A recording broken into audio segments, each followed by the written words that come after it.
მურმან-დუმბაძესთან შეხვედრის სურვილით ბათუმის მერიის წინ დილიდან მოსახლეობის სიმრავლე შეიმჩნეოდა მიუხედავად იმისა, რომ დეპუტატის ბიურო ყოველდღე დილიდან 6 საათამდე მუშაობს. მურმან-დუმბაძის ბათუმში ყოფნისას მოქალაქეთა განსაკუთრებული სიმრავლე შეინიშნება. ბიურო მუშაობს დილის 9 საათიდან საღამოს 6 საათამდე.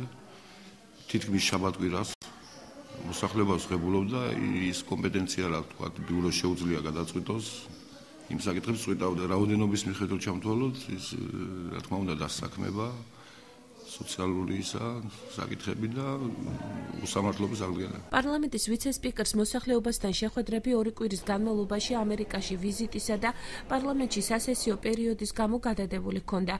მოსახლეობის განცხადებით მათ სათხოვარიც დაუგროვდათ. დროებით ვარ პიროვნების სახლში შესული, არ მაქვს სახკარი და მთხოვს თვის ბოლოს სახლის დაცლას.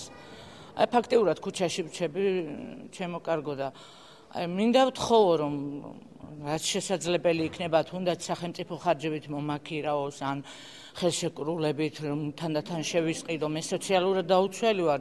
ბატონ მურმანთან თხოვნა მაქვს, რომ მინდა დავასაქმო ჩემი მაზლიშვილი, იგივე შვილი, ჩემი უბოლი ბავშვია და რა ვიცი, დაცვაში ან რაღაც სამსახურის თაობაზე რა თხოვნა მაქვს, რომ რაღაცნაირად მომეხმაროს. მურმან-დუმბაძე მოსახლეობის დახმარებას მეტი სამუშაო ადგილის შექმნით აპირებს და აცხადებს, რომ დაპირებას არ დაივიწყებს. ფართების დაკმაყოფილება ეს რთულია, ასეთი მექანიზმი არც წინაპირობა პირველ ოქტომბრამდე ჩვენ არ ჩაგვიდია, თუმცა არის სოციალური სახლების ასე ვთქვათ პერსპექტივები. ჩვენ ამ მიმართულებით მივდივართ, მაგრამ ფართობის დაკმაყოფილების ყველაზე უებარი წამალი არის დასაქმებულება და ადამიანების საკუთარ ფართს თავადვე შეიძენენ. დეპუტატის ბიუროს ქალაქის მერიაში მერობის ერთადერთი კანდიდატი ზურაბ პატარეია უძღვება.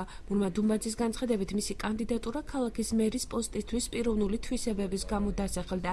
რამდენიმე დღეში კი მას საკრებულოს ოფიციალურად წარუდგენენ. ზურაბ პატარეას წარვადგენთ ქალაქის მერის კანდიდატურაზე, ეს არის უაღრესად წესიერი, უაღრესად განათლებული, უაღრესად შრომის მოყვარე, კარგი ოჯახის პატრონი, კარგი მამულიშვილი, კარგი პოლიტიკოსი და უნდა გითხრათ, რომ მერი არის არა მარტო სამეურნეო მოღვაწე, არამედ არის პოლიტიკოსიც. მას ყველა ეს თვისებები კარგად გააჩნია და უახლოესი წლების განმავლობაში ბათუმის მერიას დაემჩნევა, რომ კარგი მერი ეყოლება იმ შემთხვევაში, თუ საკრებულო მას დამტკიცებს. მერიაში დეპუტატის ბიუროს დღის განმავლობაში 10-15 მოქალაქე მიმართავს. მიუხედავად პრობლემის მრავალფეროვნებისა, მოსახლეობის უმეტეს ნაწილს მაინც საცხოვრებელით დაკმაყოფილებისა და დასაქმების პრობლემა აწუხებს.